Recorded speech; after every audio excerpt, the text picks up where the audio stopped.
So here's the problem. We're going to find the volume of a solid whose base is a circle. Now the base that it's talking about is the shape, is like the object. I should say shape. It's like the object. The base of the object is a circle. And its cross sections are squares. Now, I wouldn't have wanted to jump right into this because it says cross sections, and I'm not sure if you guys all would have understood what cross sections meant. But now I think that we're at a point where looking at what cross sections are, I think you guys can understand that. So I'm going to draw two different pictures here. The first one, I'm going to throw on an X and Y chart, and I'm going to draw our circle.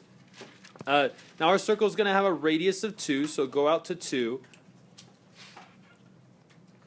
and draw your circle. Okay, it's kind of like a circle, more like a teardrop, but pretend it's a perfect circle. Okay, or a balloon, I suppose. Do you guys remember what is the function that describes a circle? It's right here. X squared plus y squared equals r squared. The only thing you need to describe a circle is you need the center point, which in this case is 0, 0, and you need the radius. So because the center point is 0, 0, we don't have to have an h and a k in here. If you guys ever did conic sections, you might remember that. And so we only need this, x squared plus y squared equals 4. Because the radius is 2 and 2 squared is 4. And then it says that the cross sections are squares. Okay, now here I go. I'm going to try to draw this here. I'm going to draw a square right here, which is not that hard. You guys know how to find the area of a square, right? You go side times the side, which is really just side squared. That's how you find the area of a square. Okay, now where are these squares in relationship to this circle? Well, this circle is two-dimensional, so it's really hard to visualize. I can draw it like this. I don't know if this will make sense to you guys. Do you guys see that square popping out? And if you don't see it yet, I'm going to show it to you right now, and you'll see it. Hold on. I'm going to use Geometry Sketchpad to help you guys visualize this. We needed to turn it into a three-dimensional graph. This is the same thing that we drew. And I wanted to draw it first because you guys don't have access to this all the time, so you have to be able to draw it yourself and visualize. So I'm going to take this, and I'm going to lay it down on its side. Drop the y-axis, and so now it's three-dimensional. Okay, this axis right here is not there right now. I mean, I suppose you could call this the z-axis, but I'm not going to. We're just going to say x-axis, y-axis, and we laid the y-axis down a little bit so we can start seeing some squares. So here are your cross sections. Can you see them? I mean, obvious, it's right there. Now, if we had an infinite number of these squares, you would be able to see the shape. But here, let me slide one of those squares across the shape. Now, why is the square getting taller as it moves across, and then it starts getting smaller again? Do you guys know why? Because the base is changing. And what do we know about squares? Squares have equal sides all the way around. And so if the base down here is changing, then that means the vertical part is also changing. Now that's just to help you visualize. Okay, you don't need to know that in order to solve this yet. So what does this shape look like? If I were to put all the squares in there at the same time, this is what our shape is going to look like.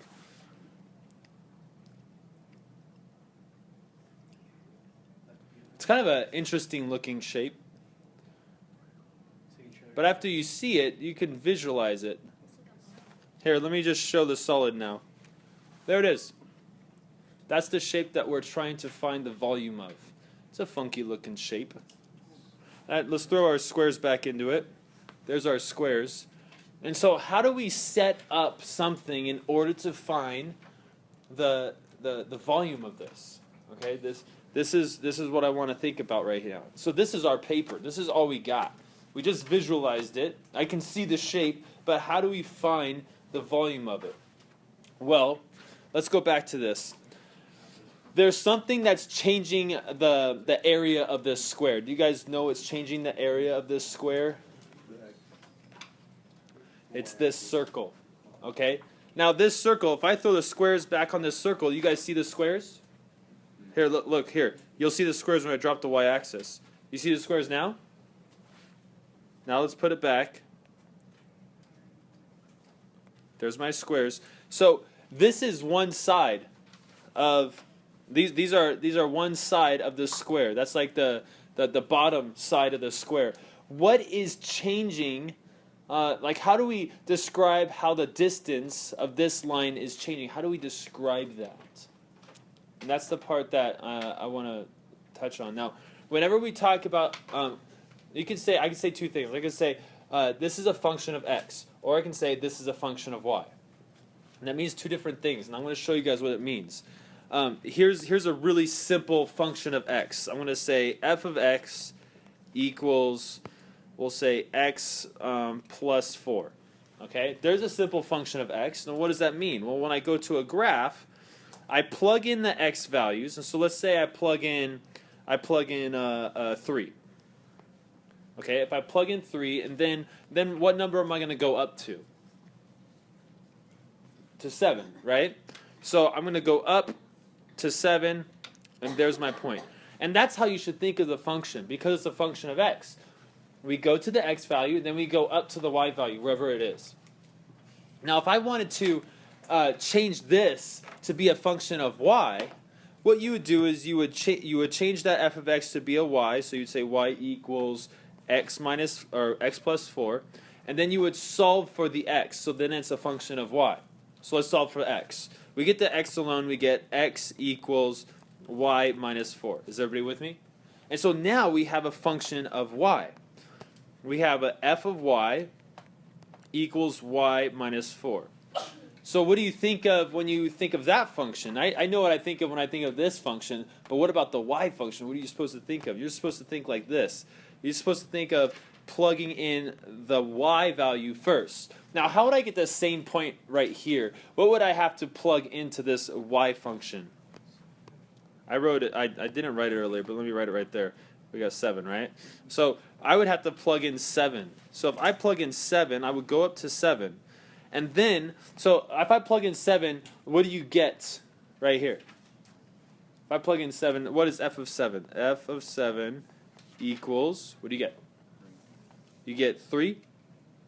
So that would describe the distance from here to this point. Now, these 2 points are exactly the same points, right? But they're gotten by 2 different functions. This function is a function of x, and this function is a function of y. Which function will we use to find the length of this line right here? Would we use a function of x or a function of y? A function of x, because it's coming from the x-axis. You guys understand that? So I need a function of x. Now, this circle right here is described by this. And actually, our specific circle, let's clear everything. Our specific circle is, x squared plus y squared equals 4. You guys remember that? We wrote that earlier. That was our radius is 2, so we have a 4 right there. If we want this to be a function of x, we have to get the y alone. So that's what I'm going to do right here. I'm going to subtract x squared from both sides. I have y squared equals that. And then I have to square root both sides. I get y equals plus or minus the square root, the square root of 4 minus x squared. And you can't square root this, actually, because 4 minus x squared is not a perfect square. That is a difference of squares, but not a perfect square, so we can't simplify it anymore. That's it. That's the function of this circle in terms of x. Now, why does it say plus or minus? It says plus or minus because is a circle a function? Does it pass the vertical line test? No, it does not. This function actually right here has 2 parts to it. Actually, it's not a function unless we break it up into those 2 parts. The first part is positive 4 minus x squared. The second part is negative square root of 4 minus x squared. Okay, you guys still with me? The positive part is what describes the top part of the graph. The negative part is what describes the bottom part of the graph.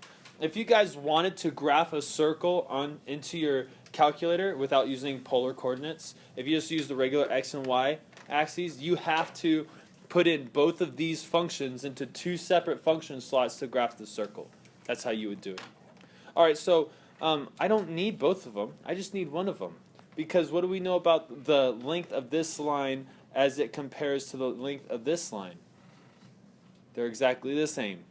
So I just need the top one or just the bottom one. And I'm going to choose the top one because that one's positive. And so we have y equals, we're almost done here, y equals this, square root of 4 minus x squared. That describes just this distance right here.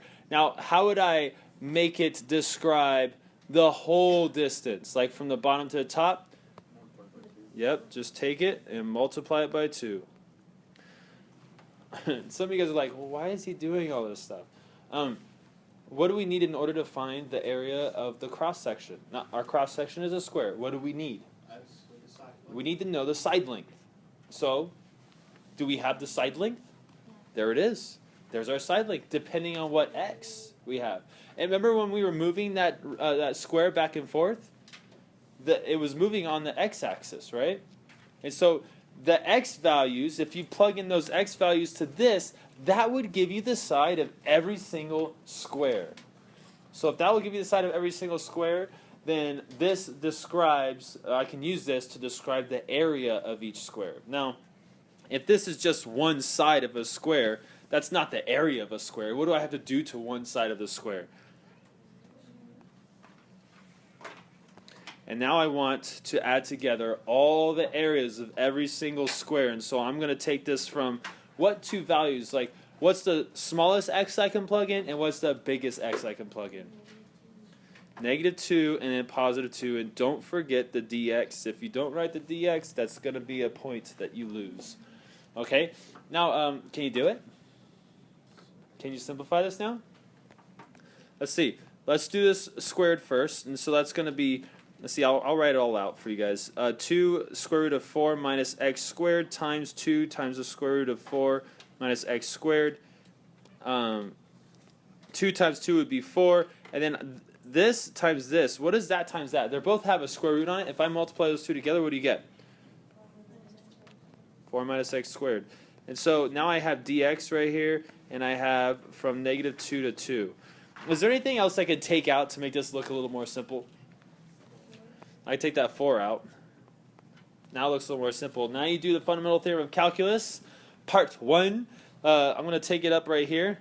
So what's the antiderivative of 4? Okay, so we have 4x. And then the antiderivative of x squared is going to be 1 over 3 x to the third. And I'm going to plug in -2 and +2. And I want to make sure that I don't forget when I'm all done, I multiply it all by 4. So then I plug in the +2 to get 8 minus, that's going to be 8 over 3, because when I plug the 2 into the x to the third power, that would be 8. Then I'm going to take that, and I'm going to subtract from that. Don't forget that subtraction. It's huge. -8. I'm plugging in the -2 now. -2 plugged into that is going to be -8. -2 plugged into that is going to be -8. But a negative would be a positive, so I have a +8 over 3. And then after I'm done with all that stuff, I'm going to multiply it by 4. I just want to make sure I don't forget that number 4 right there. So let's get rid of this negative. So that's positive, that's negative. We get 16 from those 8s, and then we get -16 over 3 from those guys. And this is where we can find common denominators. Yeah, let's do that. That's a 1. So if I make that a 3, do you guys know what 3 times 16 is? 54? I hope I'm right. 54 minus 16 is going to be 44. Minus 6 is going to be 38. 38. Am I wrong? 48. Is it 48? Yeah. Oh, you're right. What a goober. 48. Okay, 48 minus 16 is going to be 42. 32. Divided by 3, and we have to multiply it times 4. Oh man, what is that? What's 4 32s? Is that 128 divided by 3? So can you two guys tell me what that is as a decimal? 42.6. Okay, so 42.666, 42, oops, 2.67, okay? All right, which is, oh, it's not up here, but let's check it. 42.67 Let's put our solid back up. No, I don't want to do that. Drop it flat. Okay, just show the solid. No, stop doing that. Just show the solid. Okay, there's our volume. 42.67. We did it right.